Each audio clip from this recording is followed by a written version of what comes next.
And we are live. Good evening, comic book fans. Welcome back to Comics in 5 Minutes. I'm your ever-loving host, Shorty. And first off, an apology. Apparently the Predator video I did on YouTube, if you watch this on YouTube, didn't have any sound on it.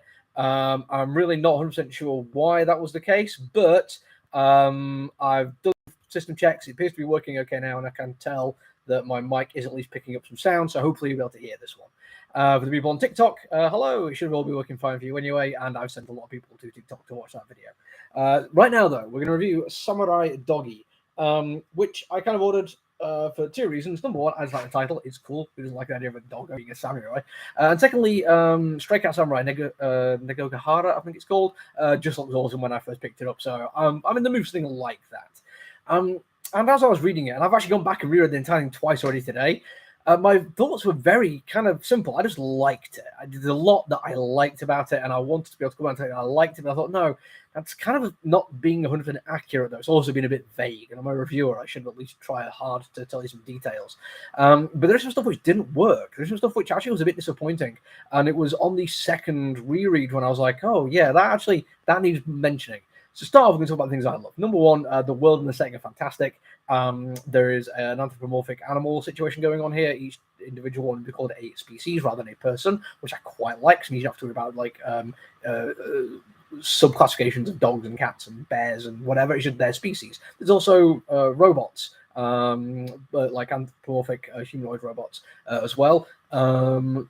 I don't think I've seen a collective noun for that, or not collective, a pronoun for them. But they're still well done and they look fantastic. And that's the thing I like. The character designs are brilliant. Like every character looks fantastic and unique and original. And they seem to feed into this world idea as well. Speaking of the artwork, the coloring is brilliant. It's very rich. Very deep colors, but not necessarily vibrant. There's no popping off the page, kind of like dragging your eyes around because it's all like golden blues and over the top yellows. It's just like deep reds and deep blues. It feels very earthy and it's quite nice. It also leans into the fact that in the city there seems to be a vague kind of smog around. So in the distance, stuff kind of gets a little bit hazy, which again, unexpected, that I quite liked, and it worked really nicely. And I say the world is good and the writing is good. It's a little bit more movie declarative than conversational. And usually I will always say go for conversation because something feels natural. But the setting and the story they're trying to tell, it feels better. It feels like it should be a little bit more bold declarative statements rather than people interrupting you to talk each other. It should be a little bit more focused on that kind of thing. So there's a lot of stuff I liked about it. Through and through, genuinely would recommend it. However, in the fight scenes, which are for the most part absolutely brilliant, with wonderful ways of showing motion and movement, they use a blurry kind of focusing to show that something's moving faster than you can pay attention to it, rather than just doing motion lines, and I really, really like that. And each character is so well designed that when they're fighting, they look absolutely amazing. But when you get to looking at as an overall fight scene, it doesn't quite flow as well as I want it to. And I think the reason for this is there's a lot of multi-sized panels throughout the fight scene, and each time you get a nice big panel, it looks absolutely amazing. But when you get to the smaller panels, there sometimes, for some reason, seem to be artwork shot from a distance, so you don't get to see all the details that you kind of want to get a full sense of the fight that's going on. And also you can see like some of the movement is almost going kind of like the wrong way you'd expect for the panel layout to follow easy. So yeah, the photo does break down a little bit. It didn't stop me enjoying it, but it was a couple of times when I got to like panel 3 of a fight scene, I went back to panel 1 and be like, oh wait, hang on, he's where now? And then it clicked and you follow it and it works again. But it just wasn't as clean as I wanted it to be.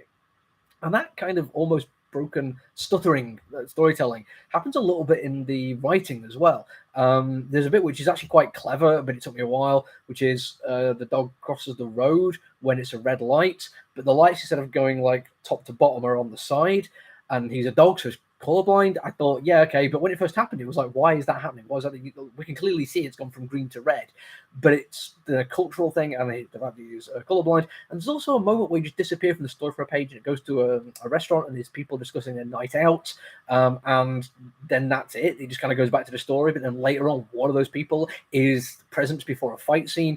Again, they're all really nice, distinctive characters, so it wasn't difficult to feel, oh yeah, that's that guy from that bar that time. But I have no idea why that sequence was happening in the bar, why that guy's relevant, why he's come back in, why a decision was made to spend time on those pages and tie those events together. Now, reviewing a single issue of a comic book is always going to be problematic for this kind of thing because you don't know where it's going. This is like watching one episode of a TV show or reading one chapter of a book. You've got to hope that there is going to be payoff for all these little things they do. But it is hard to give a full, unadulterated recommendation when I'm reading and thinking, I don't see that yet. And I'm hoping it's going to be there, but I can't guarantee it. It's hard enough if you love a TV series to try and go into people. It's like, oh yeah, it's brilliant, but first season's a bit rubbish. At least it does get better. We're not there with this yet. This is only issue 1. But those criticisms aside, genuinely love it. Brilliant. Absolutely top notch. I would recommend it just on the things I like about it. If you think you can get over the things I don't like about it, like I have, then I think you're going to be in for a treat. But just be aware of them, that's all. That's it from me today. I'm going to come back tomorrow. Again, you might have 1 or 2. Depends how much time I get to do these things. But until I see you again, look after each other, everyone. Stay safe. Bye.